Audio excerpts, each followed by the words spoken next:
Hello, everyone. Welcome to the pilot episode of Diversions, a brand new podcast show that I'm starting, especially after my weekend at C2E2 and also from my experience on being on the user-friendly podcast.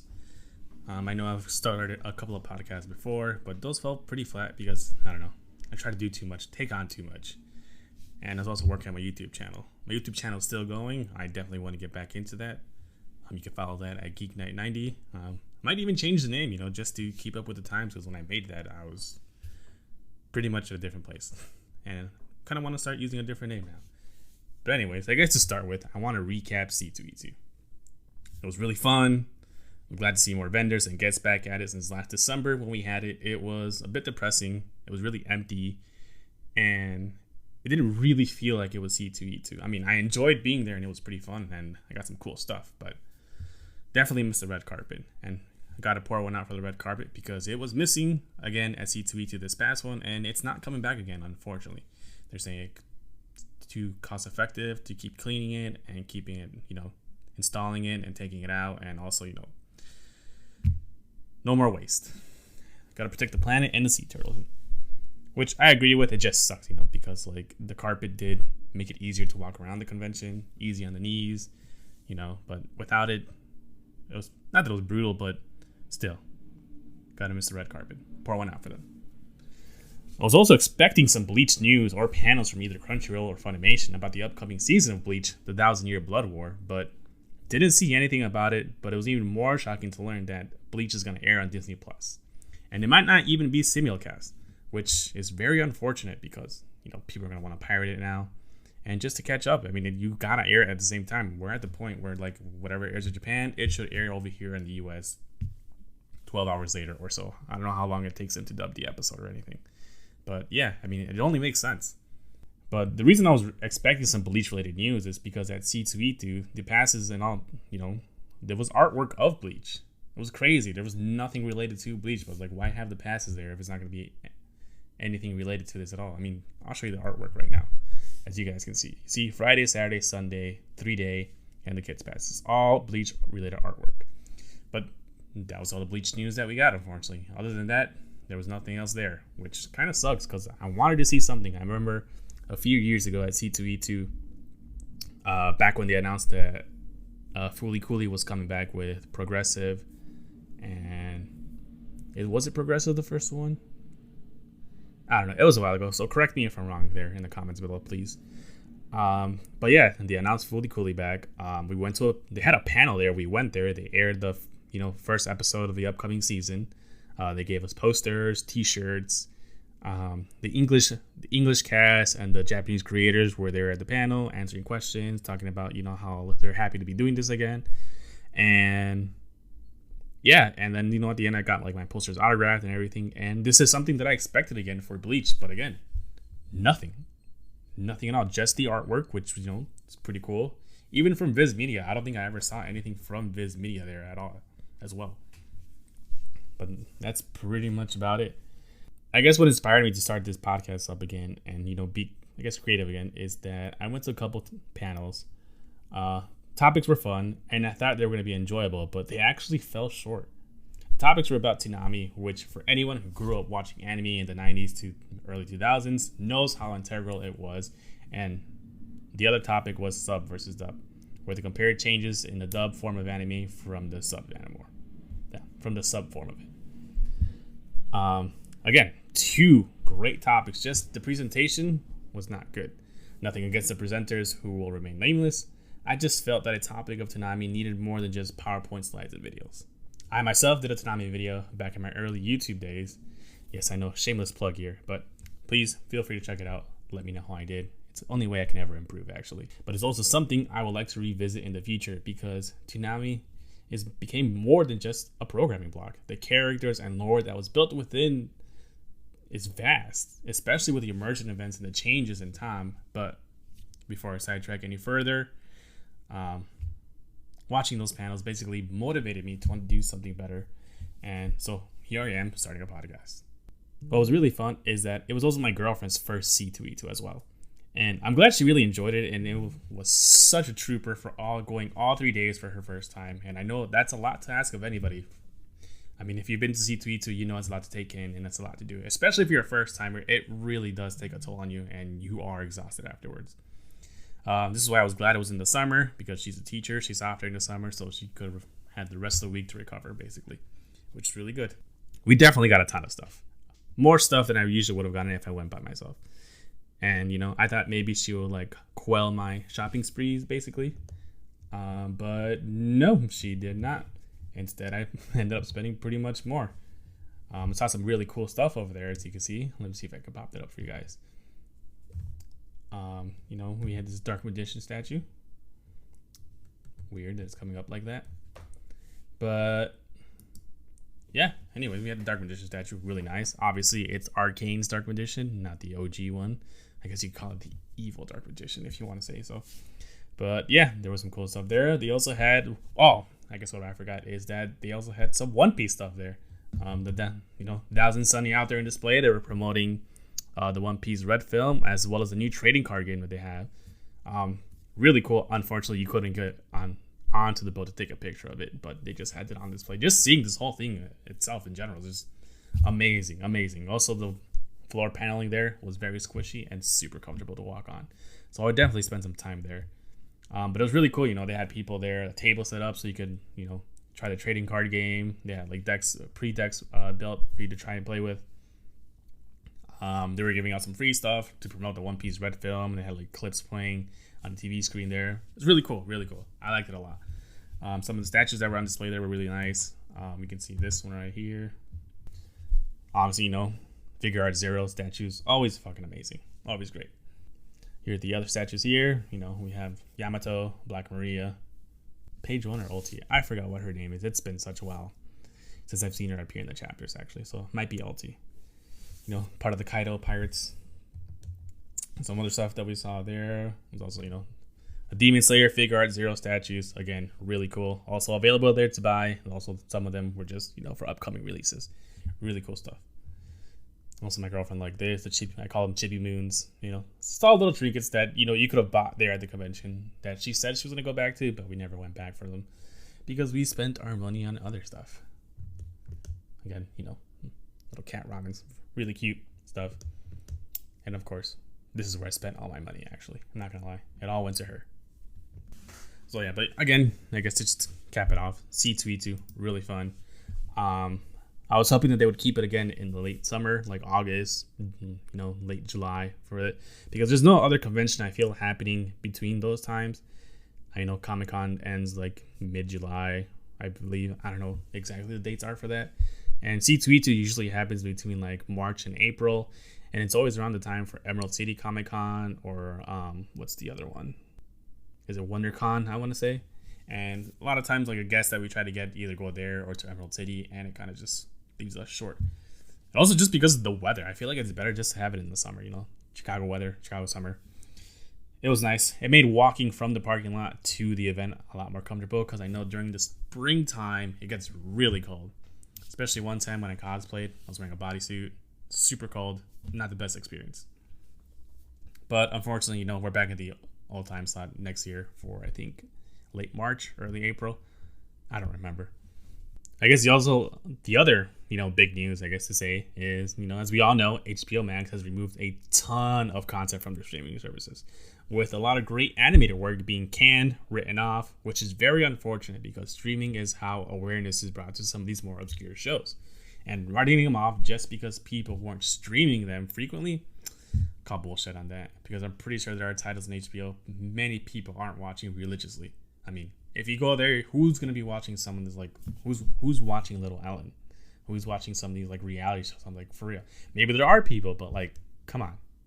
To the point where like they're profiting you guys some money, it's like, nah, I don't think so. I mean, the amount of times that I watch, I leave something I want HBO Max on in the background is pretty crazy. And just to, you know, write him off for tax purposes, just because you want to save money, all because the new CEO needs to save money. It is pretty ridiculous, to be honest. I don't agree with it, but it's crazy. I mean, just to think, some of the casualties from this stuff is insane. I mean, we got this asshole right here trying to cut costs, you know, save like $3 billion, but he ended up actually losing a lot more money for the company, to the point where like Warner Bros. Can now only release 2 movies for the rest of this year. Remember, this happened back, I want to say July, August, or I don't know how long ago. My perception of time is gone. But yeah, this guy basically wasted so much money trying to like save money ridiculously, that now that Warner Bros. Can only release 2 movies, and you know what those 2 movies are?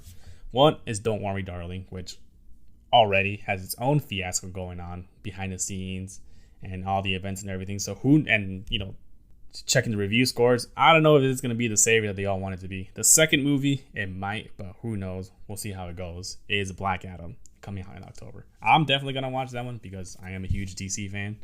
I don't expect much, but, I'm still going to watch it. But yeah, those are the only 2 movies that they can release for the rest of the year. And then next year, we'll see what happens. I think that's when they got to take stock and see what's going to go on. But basically, other shows that they canceled, unfortunately, was Close Enough. If you are a fan of regular show, this was basically regular show, but for adults. Super hilarious, super fun. I mean, I'm glad we got 3 seasons out of it that I can go back and watch, but I can't even do that because they took it off HBO Max. And, now I got to go try and see if they have DVDs of this out somewhere, or maybe buy a digital copy. Not a fan of buying digital copies, but you got to do what you got to do. Another one was Aquaman King of Atlantis. I mean, I know a lot of people maybe have not liked the art style of it, but it was still a fun show and, good DC content. I liked it a lot. I'm definitely going to pick up the DVD collection of this because, physical media is the best. Another show that was taken down that I've never seen, but I know a lot of people on the internet, especially on Twitter, all that other stuff they love, was, forgive me if I pronounce it wrong, is Mau Mau. I mean, it's a kids show. A lot of people love it. A lot of people seem to like it a lot, and we're very disappointed, especially because I think a new season was upcoming, and then gone. They can't even put up the new season anymore because they wrote it off for tax purposes, which is insane. Another one, which, this one actually hit me really hard, was Infinity Train. Infinity Train was such a phenomenal show. I think you can still buy this digitally on, Amazon Prime, the iTunes Store, all this stuff. It also might be able to stream still on Hulu. Not 100% sure. There's quite a few loopholes when it comes to streaming, actually. HBO Max itself can't stream it, but Hulu might be able to just because it's not under the HBO Max banner. I don't know specifically how that works, but I feel like that's a loophole that they're exploiting right now. So please watch it while you still can. Great show. There's 4 seasons. It's more like an anthology series, but very great, very phenomenal, like top tier. I was hoping, they were working on a movie, and now I don't know if they can work on the movie anymore. It's crazy. It's unfortunate for the creator. It's unfortunate for all of them because, like, with all these shows that have been written off and like taken out, they can't get royalties anymore for streaming or merchandise or anything like that because it was written off for tax purposes. So they can't make any money off of it at all. The only way they could is if they pay a fine, a penalty basically for it. And Warner Bros. Is definitely not in the cash flow to pay that penalty for all that, which sucks. Another show that I didn't even know existed, but I would have loved to watch was, Dabba Dabba Dinosaurs. Maybe it's for little kids. Who knows? It's been like decades since we had any Flintstone content. And I know a while ago Seth MacFarlane was going to make a Flintstone show, but that got canned. And who knows how that would have been, good or bad. Either way, though, like, I didn't even know we had a Flintstones content, and now, I'm going to have to try to find and track this down just to watch it, because I want to know how it is. I mean, the old Flintstones cartoons were pretty good. I mean, they weren't actually meant for kids, but still fun to watch. Now, the only thing I could see them on is basically a Fruity Pebbles or Cocoa Pebbles box. Another show is, the other show that was also canceled was Summer Camp Island. A lot of people really love this show. I never got into it. I feel like my girlfriend started watching the first season of this and she really enjoyed it, but now it's gone. Now nobody can enjoy it. Maybe you can buy digital copies of it. I'm not 100% sure, unfortunately. But again, another casualty to all this. And look at the artwork. It's really nice, very cute, nice to see. I mean, maybe one day, especially working overnights, you run out of stuff to watch. So this is probably one of the things that I would have, popped in. Another one was OKKO, Let's Be Heroes. I saw a couple episodes of this show. Well, most sorry, excuse me. More specifically, like specific episodes. Basically, there was one with Sonic the Hedgehog and Tails appeared. One with Captain Planet appearing. There was various references, and like especially if you grew up watching like the old '90s cartoons and playing fighting games, this was a show for you. Definitely a great show. I liked it a lot. Now again, gotta try to track this down and see how I can find it. The other one, I feel like it's a personal attack on people of my ethnicity, was Victor and Valentino. I saw the first couple episodes of this, but again, Cartoon Network makes it hard for you to watch anything back then when I actually had cable. Now that I don't have cable, couldn't watch the show anymore, but it was very interesting. I like the concept of it and everything, and I wanted to see where it goes, but now I can't. Gone. Canned. Gone for good. Can't even be on Toonami anymore. God, I miss Toonami. But yeah, it just really sucks.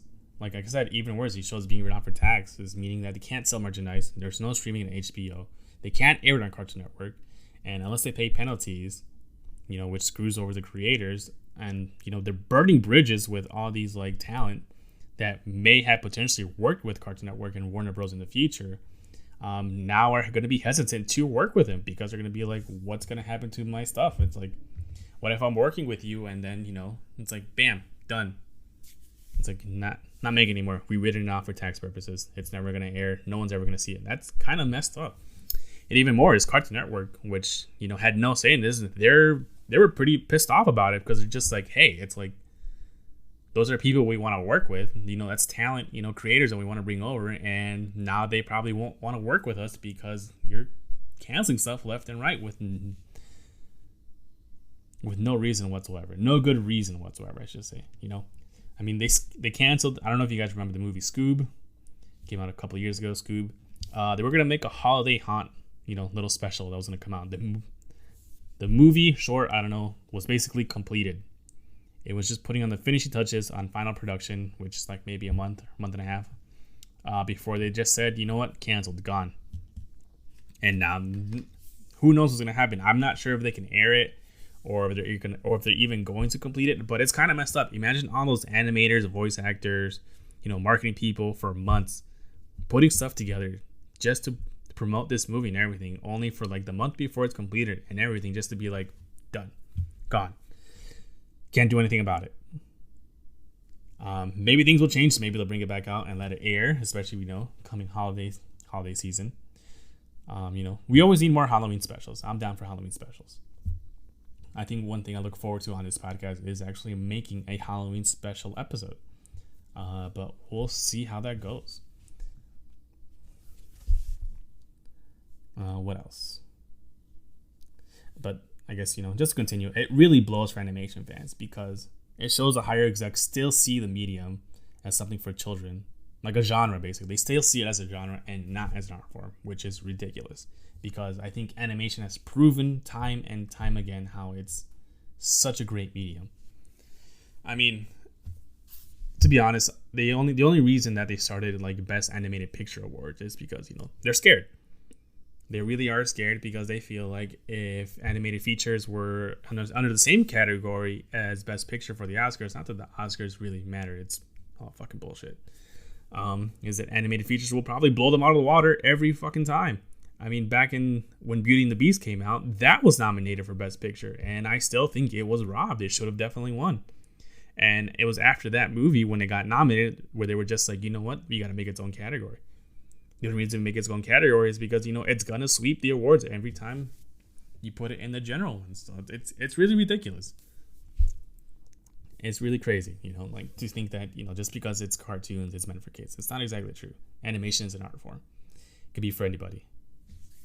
That's all I'm saying. It's crazy, and it just shows like these CEOs have no clue what they're talking about. I mean, a bunch of old white dudes, what do they know, right? And like I said, they were trying to save money. $3 billion, by the way, which they need to save, however. But the fumbling CEO, good old David, remember this dude? This asshole right here.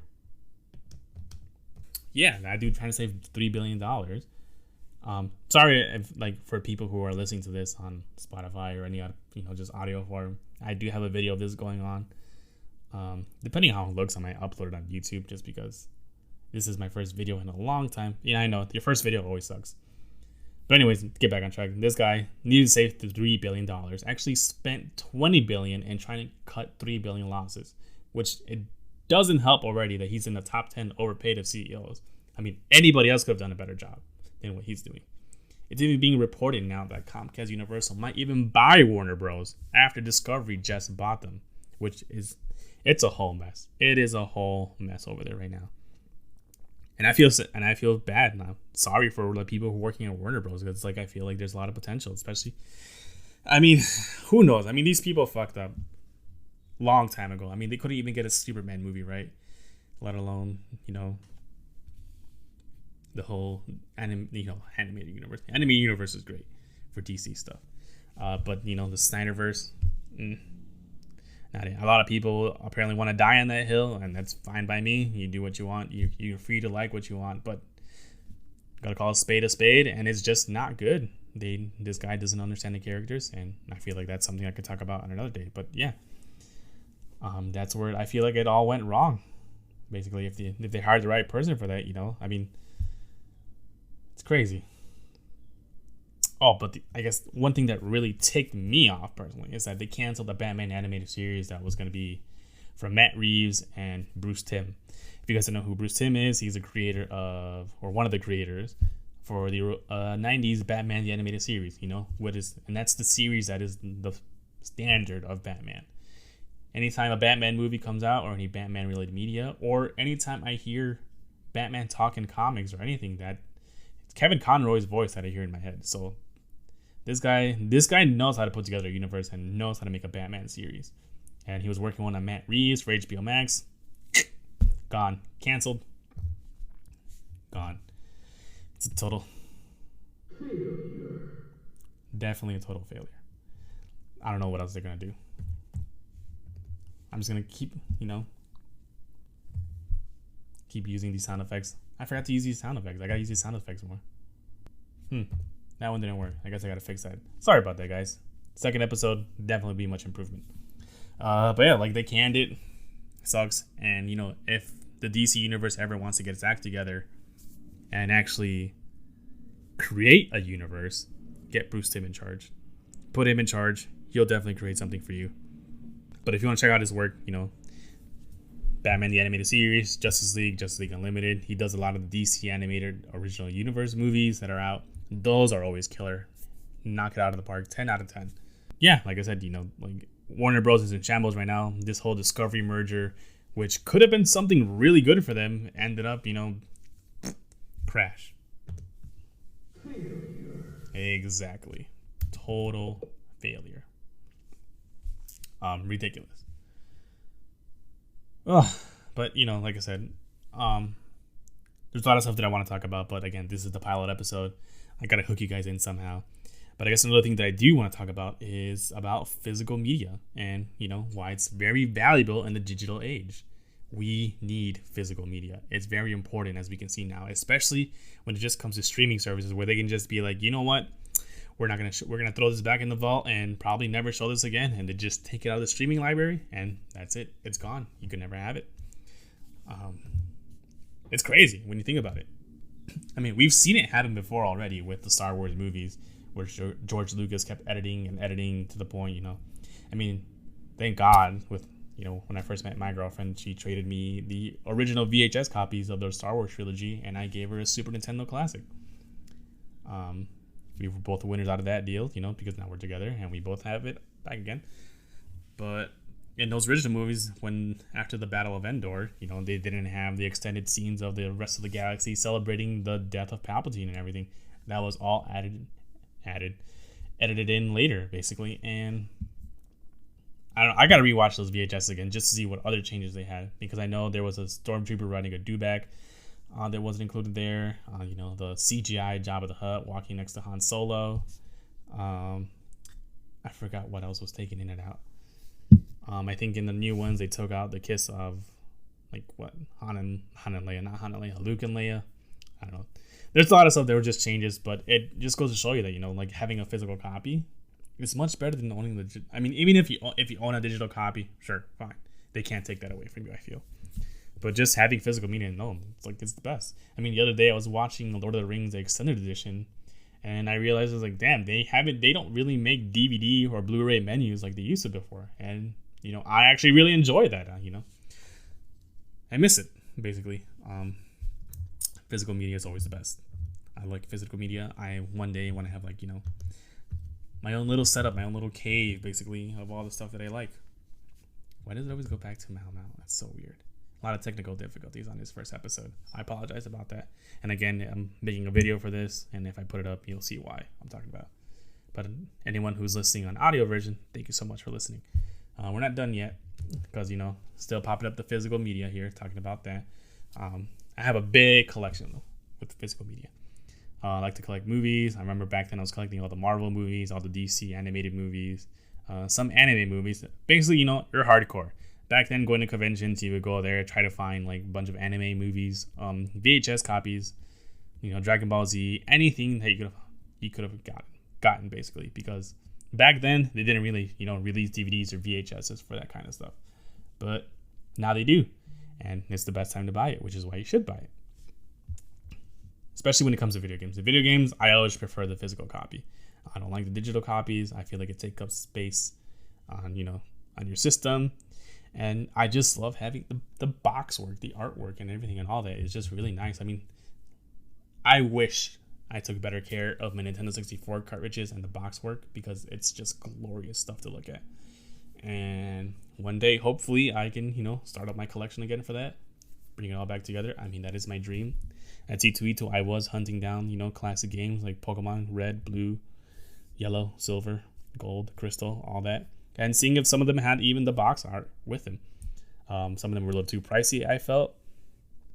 But it all just, it's stuff that I want. I want basically, I told myself long time ago that I guess when people come to my house, they can basically see it as a museum, basically, to past stuff. Especially with Nintendo.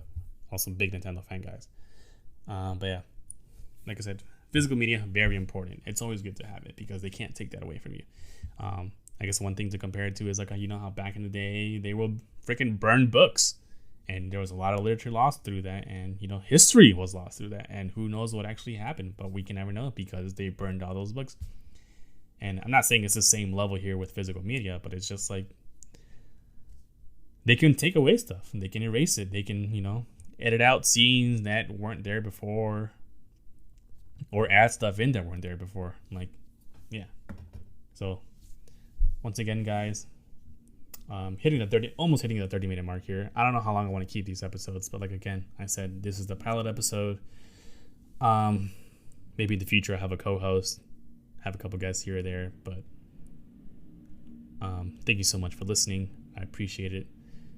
I hope you guys enjoyed what I'm talking about. Maybe dive into a little bit more in the future. Like I said, pilot episode for the Diversions podcast. Appreciate you all listening. Thank you so much. This is Keti, signing off.